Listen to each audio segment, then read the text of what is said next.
ಒಬ್ಬರು ಮಾಜಿ ಮುಖ್ಯಮಂತ್ರಿ, ಹಾಲಿ ಕೇಂದ್ರ ಸಚಿವರು, ನೀತಿಗಳಾಗ್ಲಿ, ಯೋಜನೆಗಳಾಗ್ಲಿ ಬೀದಿನಲ್ಲಿ ಅವ್ರೇನ್ ಹೇಳಿದ್ರು ಮೊದ್ಲು? ನಾನ್ ಖಾಲಿನೇ ಕೂತಿದ್ದೀನಪ್ಪ, ಮಾನ್ಯ ಮುಖ್ಯಮಂತ್ರಿಗಳು ಬ್ಯುಸಿ ಇದ್ದಾರೆ, ಅವ್ರು ಯಾವಾಗ ಕರೀತಾರೆ ನಾನ್ ಬರ್ತೀನಿ ಅಂತ ಹೇಳಿ. ಯಾರು ಹೇಳಿದ್ರು?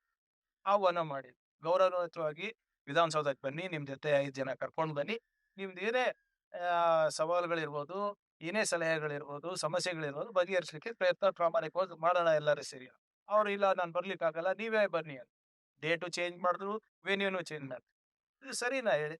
ಬೀದಿನಲ್ಲಿ ಇವತ್ತು ಯೋಜನೆಗಳು, ನೀತಿಗಳು, ಸಮಸ್ಯೆಗಳು ಪರಿಹಾರ ಆಗ್ತವೆ. ಸಮಸ್ಯೆಗಳನ್ನ ಆಹ್ವಾನಿಸ್ಬೇಕು ಅಂದ್ರೆ ಬನ್ನಿ ಚರ್ಚೆ ಮಾಡ್ಲಿಕ್ಕೆ ರೆಡಿ ಇದಾರ. ಆದ್ರೆ ಇವರು ಮುಖ್ಯಮಂತ್ರಿಗಳಿದ್ರಲ್ಲ, ಇವ್ರು ಮುಖ್ಯಮಂತ್ರಿಗಳೆಲ್ಲ ಎಷ್ಟ್ ಸರಿ ಹೀಗೆ ಬೀದಿನಲ್ಲಿ ಹೋಗಿ ಚರ್ಚೆ ಮಾಡಿದ್ದಾರೆ ವಿರೋಧ ಪಕ್ಷದವ್ರ ಜೊತೆ? ಮಾಡಿದಾರಾ? ಇವಾಗ ಯಾಕೆ ಇದು ಪೊಲಿಟಿಕಲ್ ಸ್ಟಂಟ್. ಅವರ ಹಿರಿತನಕ್ಕೆ, ಅವರ ನಿಭಾಯಿಸಿರುವಂತ ಜವಾಬ್ದಾರಿಗೆ ಅಥವಾ ಇವಾಗಿರುವಂತ ಜವಾಬ್ದಾರಿಗೆ ಸ್ಥಾನಮಾನದಲ್ಲಿ ಇದು ಶೋಭೆ ತರುವಂತ ರೀತಿಯಲ್ಲಿ ನಡ್ಕೊಂತ.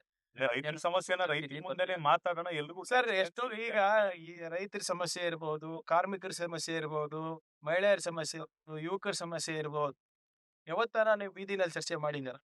ಯಾರನ್ನ ಮಾಡಿದಾರ? ಎಸ್, ಒಂದು ಯಾರಾದ್ರು ಮಂತ್ರಿಗಳು ಹೋಗ್ತಾರೆ, ತಿಳ್ಕೊಂಡ್ ಬರ್ತಾರೆ, ಸಂಬಂಧಪಟ್ಟಂತ ಇಲಾಖೆದವ್ರು ತಿಳ್ಕೊಂಡ್ ಬರ್ತಾರೆ, ಮುಖ್ಯಮಂತ್ರಿಗಳ ಜೊತೆ ಚರ್ಚೆ ಮಾಡ್ತಾರೆ.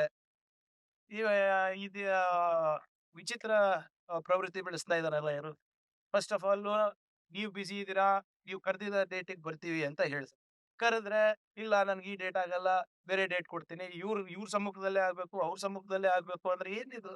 Is the chief minister of Karnataka, you are the union minister of India.